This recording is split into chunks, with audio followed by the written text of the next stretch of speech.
Then patriarchy, that's very interesting. That angle was very interesting. And then you have COVID coming later. So what was the most challenging for you, tackling so many issues in one film? Challenging, I would say, it wasn't like, let's say this also, it was just that these two boys, it is based on a true story, as you all know, and these two boys existed for real, and that's how Basharat Peer took that and wrote this seminal piece for the New York Times. So we picked up from that, but then, like, because they couldn't be just hollow tokens, they had to be fully fleshed out. And also, since it had to be that way, so my thing is that when I write or direct, I have to make it my own. Otherwise, I find it very difficult to like, uh, feel for it. I have to feel for it. I have to like, so then I actually went deep dove in my own childhood, my own teenage, and try to understand what I went through. Because a large part of my life I've been passing and masquerading as upper caste member, and then I came into my own. So this is sort of similar to how Chandan's arc has been. Um, so the idea has been not to like snuff it with too many issues or whatever. This came organically, and also it is also like, okay, fine. I'm from a particular community, but I can't be presenting it like one goody whatever. So I had to also call out my own thing, and this happened because I grew up in a patriarchal household. So I had seen how my sisters were favored more than me, and that shame I carried for a long time. The shame of hiding my identity and passing off as someone else. I had to put it out on film. Yeah, I was favored more than my sisters, and you know, like they would tell my nephews and nieces were told that your Neeraj Mama was very cute, and then that's why we were favoring. But no, I realized that it was not because I was cute or little bit. It was just because of male. So I had, and actually, it's also my real sister's name, Vaishali. So she saw it yesterday, and she felt like I didn't realize all of this, and like she was quite overwhelmed. So yeah, so it's not by like design, but it's by organically how you can't put characters as just like unidimensional that, and also we each of them, like either Shoaib's character or Chandan's character, they're not monoliths. They have to have some three dimensionality to them. They need to have flaws. They need to have they can't just be like hard working, very jujharu people. They should also have some innate flaws in them. So that was the whole idea. Thank you very much. Here, I'm Rajiv Vijayakar here. Hello. Hi, I'm proud to say that I was from the jury which selected this movie for the Academy Awards. Yeah. And of course, congratulations for the movie. My question was a little, the only thing I'm not very clear about the film is how did that New York Times article transform into this film? What was the process? See, the New York Times article was actually the climax of the film, because that article was just the climax. What happens when these boys take their journey from Surat to their home. So that's why it's called Homebound. And that, I mean, my penchant for realism and my adherence to journalism and my respect for journalism is that I didn't want to tamper with that story. So that bit, of course, it's a bit dramatized from what the actual story was. Like the actual final event did not happen on the road; it happened in a hospital. But I took those liberties to enhance the drama. But that entire section was not tampered with much. But the challenge for me was that if you have that, it's like you have the climax and now you have to build the entire story, entire world, entire characters. I did meet with the surviving families, and but then so much has gone on in their lives that they couldn't open up much. So you met the real people. yes, I did. We traveled. So me and Basharat also had this journey, like with Shoaib and Chandan. We went to the village, and it was simply heartbreaking. Mohammed Sayyub and Amrit, these were the two people. And I went to Amrit's house, and it was heartbreaking. It was simply heartbreaking. And since you all have seen the film, I must tell you that it is my wishful thinking of I want to put out marginalized communities, and the only way to escape is education. That's the message that I'm giving out. And it was lovely to see that Shoaib finally decides that he also does fulfill his friend's promise, his dream that he should get education, and he does that. But you know how real life is? That actual person who's in real life, he's now a construction worker in Dubai. Hi Mirza, I am Shan Shah. First of all, congratulations जो आपका Oscar nomination हुआ है film Homebound. Nomination नहीं है sir, entry हुई है सिर्फ। हाँ सर, congratulations for entry। तो सर मेरा क्वेश्चन ये है कि जैसे आपने मशान फिल्म बनाया है, तो एक बिल्कुल हटके एक सब्जेक्ट था और काफ़ी इंटेंस उसमें करेक्टर भी प्ले किया गया था जो विकी सर ने किया था। होम बाउंड भी सब्जेक्ट कुछ उसी तरह से इंटेंसिटी ला रहा है और कहीं ना कहीं एक विलेज स्टोरी को और एक सिटी स्टोरी को क्लैप किया गया है। तो फर्स्ट ऑफ ऑल मेरा क्वेश्चन ये कि इसमें जब कास्टिंग किया जा रहा था तो ईशान और विशाल के कैरेक्टर्स के लिए तो क्या आपका थॉट प्रोसेस था कि ये परफेक्ट कास्टिंग रहेगी इस कैरेक्टर के लिए, शोएब और उसके लिए सुंदर? देखिए, मैं किसी इंसान की मंशा देखता हूँ पहले कि उनमें अंदर वो गुर्बत है कि नहीं, अंदरूनी हिस्से को टटोल के देखता हूँ, क्योंकि मुझे वो ज़्यादा इम्पोर्टेंट लगता है कि ना कि भाई अब दोनों इतने गुड लुकिंग है, क्या लोग बोलेंगे गांव का दिख रहे हैं। एंड ये हमारी धारणा बन चुकी है, काफ़ी लोग सोचते भी हैं कि शायद अरे ऐसे तक के लोग आप इतने फेयर स्किन क्यों दिखा रहे हैं, आप जानवी कपूर को एक दलित कैरेक्टर क्यों बता रहे हैं। बट मैं कहता हूँ कि हमारे भारतवर्ष में हर तरीके के लोग हैं, हर तरीके के वो हैं, तो उसमें मुझे कभी वो नहीं था। मैं सिर्फ ये देख रहा था कि इनमें एक्टिंग का टैलेंट और अंदर से भूख होनी चाहिए, होड़ होनी चाहिए कि भाई इस किरदार को हम बहुत शिद्दत से निभाएंगे। और उससे भी ज़्यादा ज़रूरी मेरे लिए, जैसे ये लोग बता रहे थे, उससे मेरे लिए क्या है कि अब सभी अच्छे एक्टर्स नहीं तो सभी सारे अच्छे एक्टर्स हैं तीनों के तीनों, लेकिन मेरे लिए था कि आप सिर्फ परफॉर्म करोगे, लाइनें बहुत अच्छी बोलोगे, बहुत अच्छा मूवमेंट करोगे, बस यही काफ़ी नहीं था। मैं चाहता था कि क्योंकि हम चारों जो फिल्म में, हम सारे जितने भी फिल्म में हैं, हम लोग एक पूरे समाज को रिप्रेजेंट कर रहे हैं। शायद वो हज़ारों चंदन हैं, हज़ारों शोएब हैं, हज़ारों सुधा हैं और हज़ारों वैशाली हैं इस दुनिया में और हमारे भारत में, जिनकी कहानियाँ बोल रहे हैं, तो हमारे पास बहुत बड़ी रिस्पॉन्सिबिलिटी है। तो मैं चाहता था कि ये सब लोग उतनी शिद्दत से कैरेक्टर्स को समझे। तो हमारा वो जो सफ़र है ना, कि जो समझने की, मतलब जस्ट टेक्स्ट नहीं, जस्ट डायलॉग नहीं, उसके पीछे क्या क्या है, क्या हुआ है, क्या नहीं हुआ है। जैसे कि एग्जाम्पल के तौर पे, जैसे the first lesson that went with was, इन लोगों को तीनों को मैंने किताब दी थी एनाइलेशन ऑफ कास्ट, वो पढ़ने के लिए। उसके बाद धीरे धीरे मैंने इनको वो सब बताया, फिर हम लोग गाँव में घूमे ताकि इनको रियल एक्सपीरियंस मिले, क्योंकि किसी का लिव्ड एक्सपीरियंस आप रेप्लिकेट नहीं कर सकते, आप जितना हो सके करीब पहुँच सकते। तो मैंने वो, तो इसीलिए इन लोगों की कास्टिंग हुई, क्योंकि वो आपको लिव्ड रियलिटी के जितने करीब पहुँचेंगे। तो मैं यही चाह रहा था कि किरदार आपके पास नहीं आने वाला, आपको जाना होगा, आपको सफ़र तय करना होगा कि यहाँ से आप उठेंगे शहरों से, अपने प्रिविलेज लाइफ से निकल कर आप वहाँ जाओगे और उस चीज़ से रूबरू होगे, तभी वो आप में अंदर समाएगा।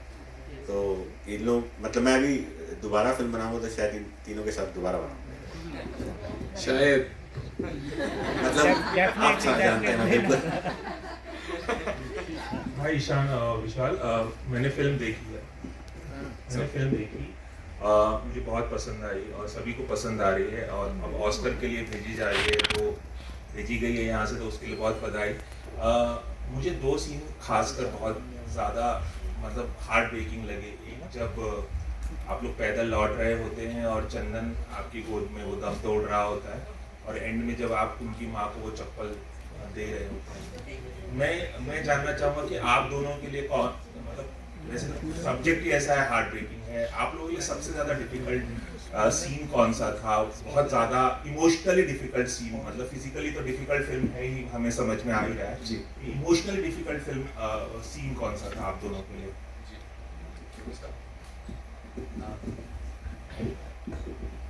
I think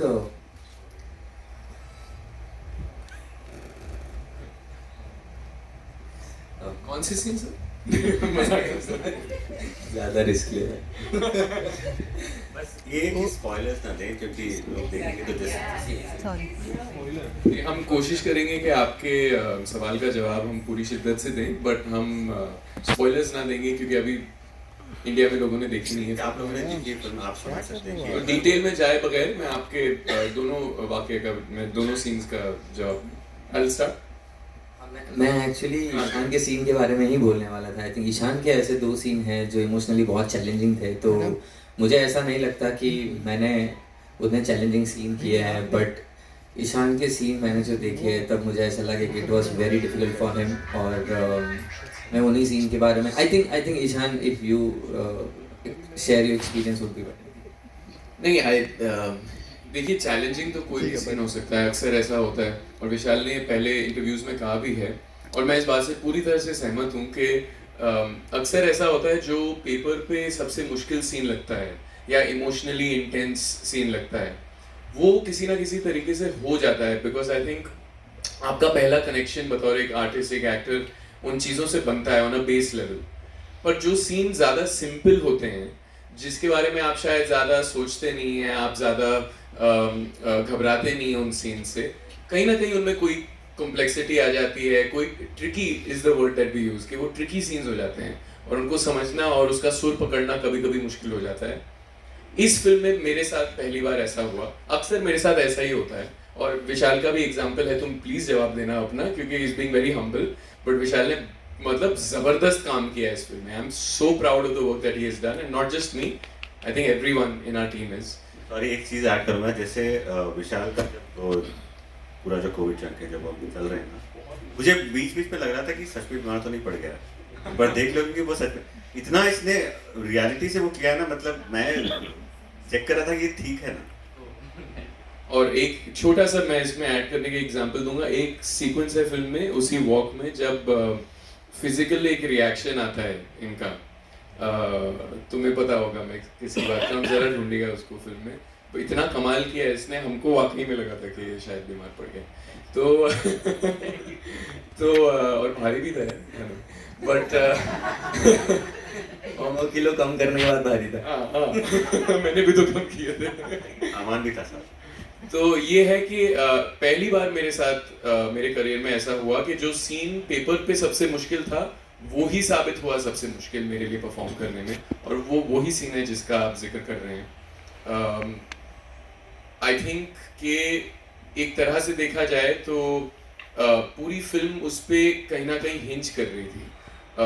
फिल्म का जो वज़न था उस सीन पे बहुत भारी था, और क्योंकि वो सीन असली आर्टिकल से लिया गया है और बेस्ड इन रियलिटी है, तो एक जिम्मेदारी और भी बढ़ जाती है कि हम उसको पूरी ईमानदारी से परफॉर्म करें और मैनिपुलेट बिल्कुल भी ना करें।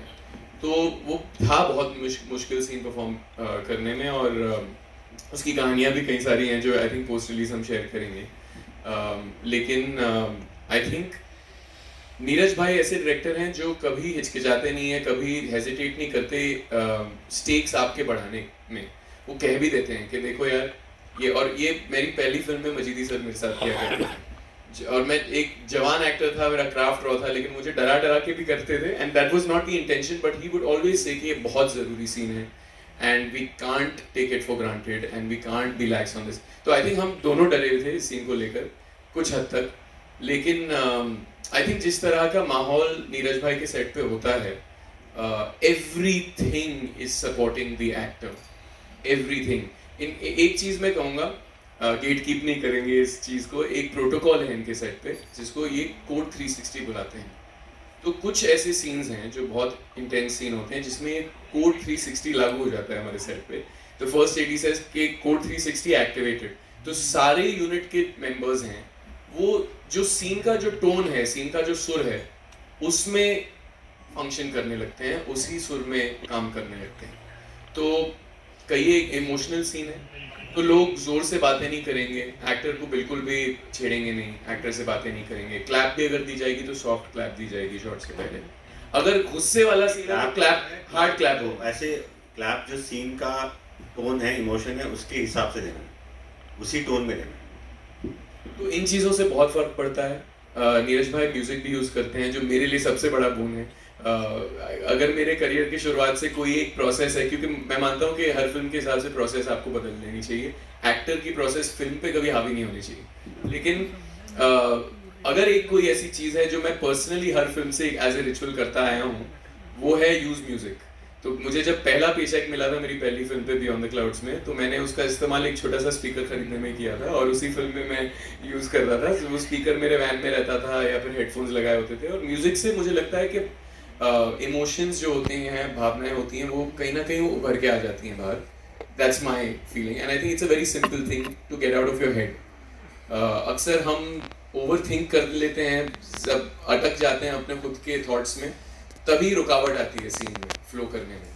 तो I use music a lot and ही इसमें हम लोग we should acknowledge the music that for this specific theme that you talking about. उसमें कई 3-4 गाने थे जो हमारे थे, लेकिन उसमें सबसे स्पेशल जो गाना था जो काफ़ी मुझे प्रभावित भी किया और बहुत सालों से, और एक फिल्म के लिए एक प्रेरणा स्रोत रहा है पूरी फिल्म के फिल्मांकन के दौरान और उसके लिखने के दौरान.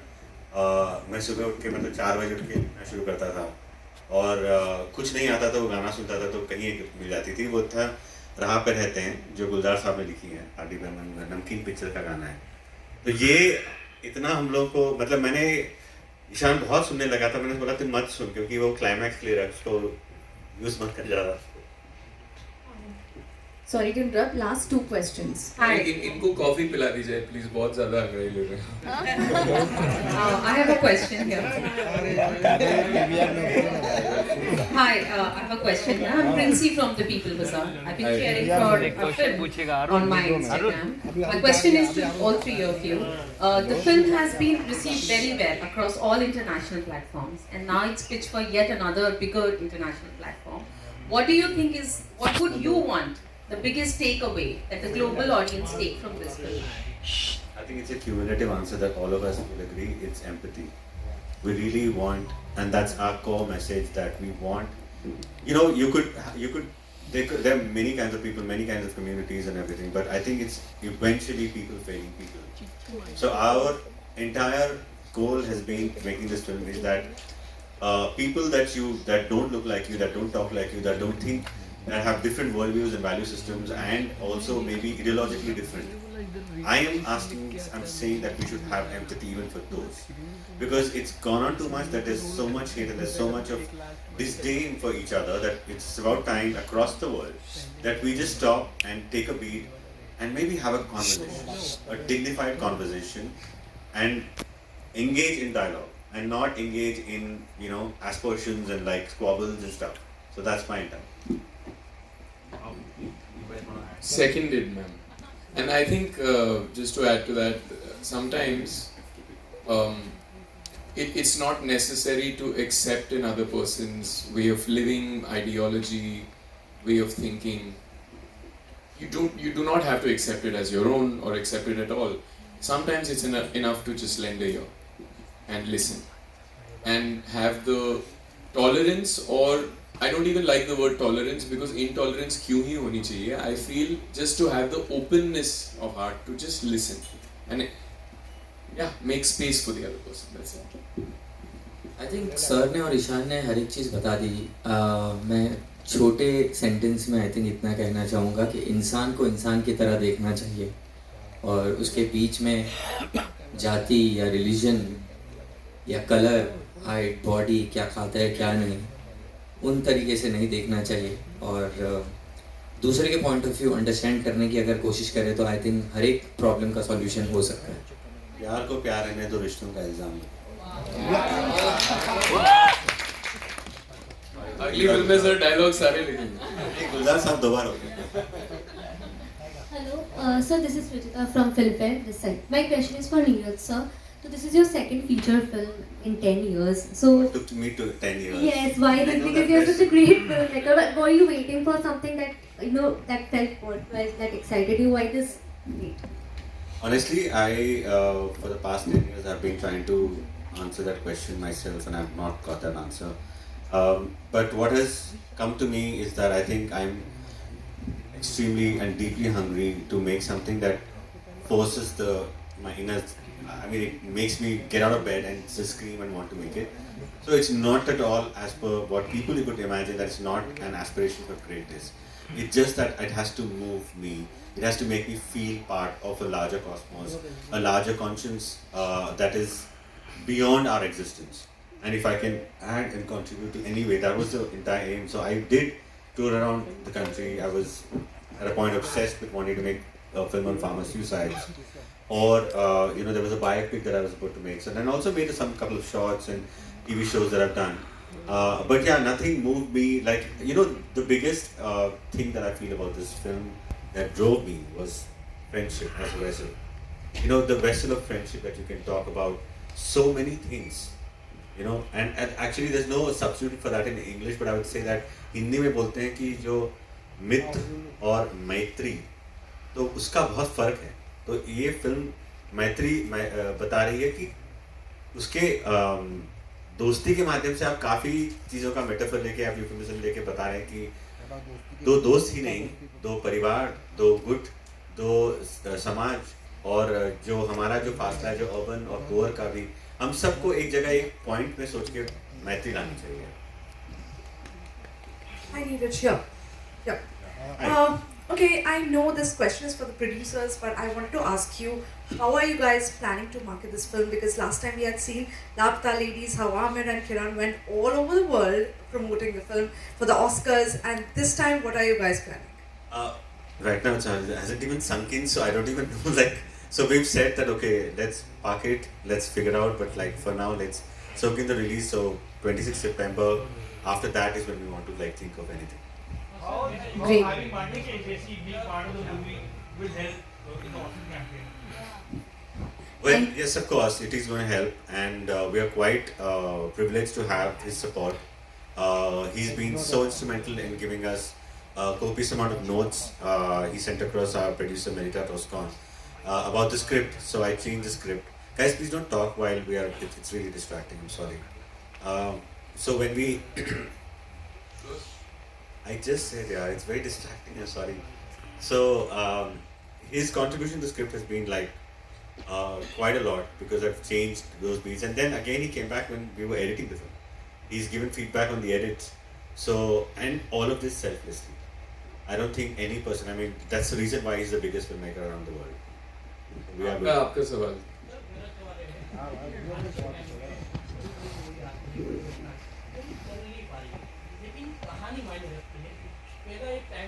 हाँ भाई बोलो ना अरे शूट कर रहा हूँ नहीं वही है. देखो, मैं तो कभी भी बोलूँगा कहानी ही सबसे ज़्यादा जरूरी है. हाँ ठीक है, स्टार्स लेके आते हैं. देखिए, ये एक दो मुहा जवाब भी हो सकता है, क्योंकि ऐसा नहीं है कि देखिए आपके पास कहानी है, लेकिन अब जैसे मैं चाहता हूँ कि ये कहानी है, पोटेंट है, राइट, लेकिन मैं चाहता था कि ये मशहूर कलाकार जैसे ईशान है, विशाल है, जानवी हैं, अगर ये किरदार निभाते हैं, क्योंकि ये टैलेंटेड भी हैं और नोन भी हैं, इससे होता क्या है कि guys what is going on please. So इससे होता क्या है ना कि अब मैं फिल्म जो बनाया, ये होगा कि मैं कैन जाऊंगा, टोरंटो जाऊंगा, तो लोग ताली मारेंगे, खत्म. लेकिन अगर मैं चाहता हूँ कि फिल्म उन तक पहुँचे जिनके बारे में ये फिल्म है, मुझे इनका सहयोग लगेगा और वो बहुत काम आएगा, तो मैं क्यों न लूँ, मैं उसमें वो मानता हूँ. लेकिन having said all this, I feel जैसे वरुण ग्रोवर ने एक फिल्म में लाइन लिखी है, कहानी फिल्म का बाप होता है, वो बात सही है. Thank you so much. Writer लिखा था सर, लेकिन same thing. Thank you so much. Ladies and gentlemen, this film has traveled across the world, and finally, it's homebound. 26th September. May I please thank all of our wonderful gentlemen. Thank you so much for joining us here. Congratulations. And I'm sure our lovely photographers are waiting for the... Before we finish, I just want to make a very, very sincere urge to all of you. आप सब में से जिसने भी film देखी है या जो भी देखने वाले हैं, अगर आपको पसंद आए तो प्लीज़ हमारा सहयोग करिए इस फिल्म के बारे में अवेयरनेस स्प्रेड करने में. ऐसी फिल्में बहुत कम बनती हैं.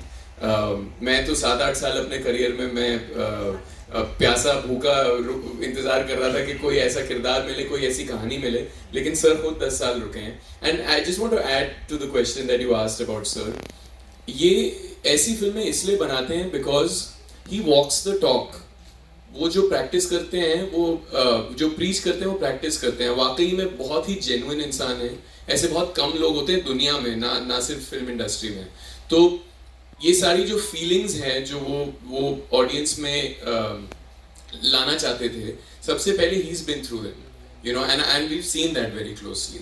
तो ये बहुत ही फेल्ट फिल्म है, बहुत ही दिल से आई है, और हमारी but you know that intention doesn't always translate, and for that you need an excellent filmmaker, and I think Neeraj भाई कमाल के डायरेक्टर हैं, लेकिन उससे भी बढ़कर फिल्ममेकर हैं, और फिल्म इनकी दूसरी आ रही है 10 सालों बाद.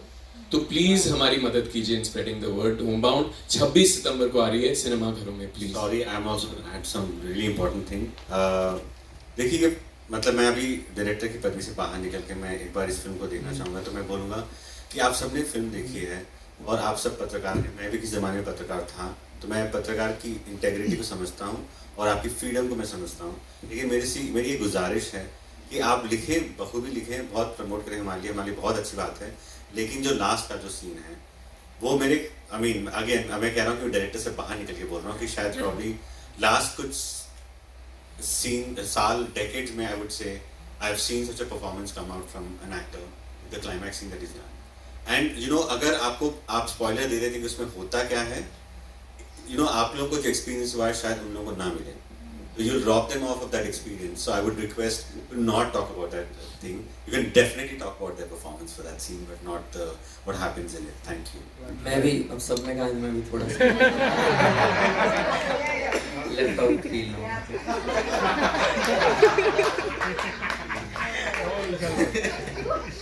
नीरज से जानवी कपूर भी मिसिंग कर रहे हैं हम लोग. देखा, मेरे को भूल गया वापस. नहीं, मैं एक बात ज़रूर कहना चाहूँगा.